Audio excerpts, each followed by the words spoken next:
Returning to Europe, reaction to the French presidential election continued to pour in as newly elected President Emmanuel Macron, whose business-friendly vision of European integration defeated Marine Le Pen. The far French nationalist will threaten to take France out of the European Union.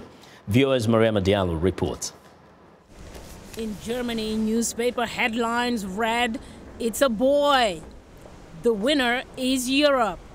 Some commuters reacted with relief, while others were less overjoyed that Emmanuel Macron was the only alternative. I think it's sad that it had to be decided like this because Macron wasn't who everyone wanted to vote for. But for Europe, it's a good thing. And thank God it's not Le Pen.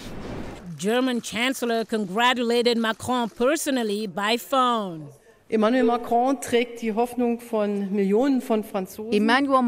carries the hopes of millions of French people and also of many people in Germany and the whole of Europe.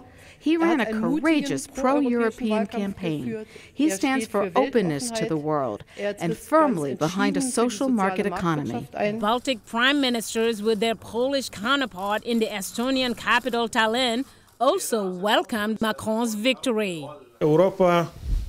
The result shows that a unified Europe, a developing Europe, a safe Europe based on principal values, based on human rights, has a future.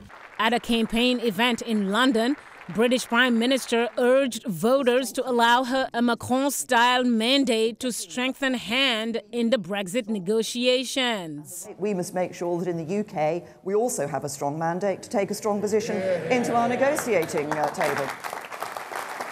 In the United States, President Donald Trump took to Twitter to congratulate Macron on his big win and says he looks very much forward to working with him. The newly elected president won 66% of the vote, but the big challenge lies ahead for someone who was relatively unknown to the French public 5 years ago. Une nouvelle page de notre longue histoire s'ouvre ce soir. Via Skype, Eric Bradberg.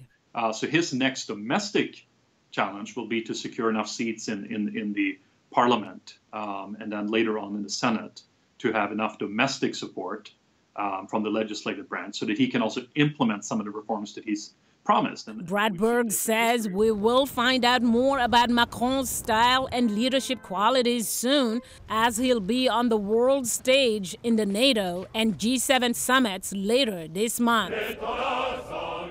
Mariama Diallo, VOA News.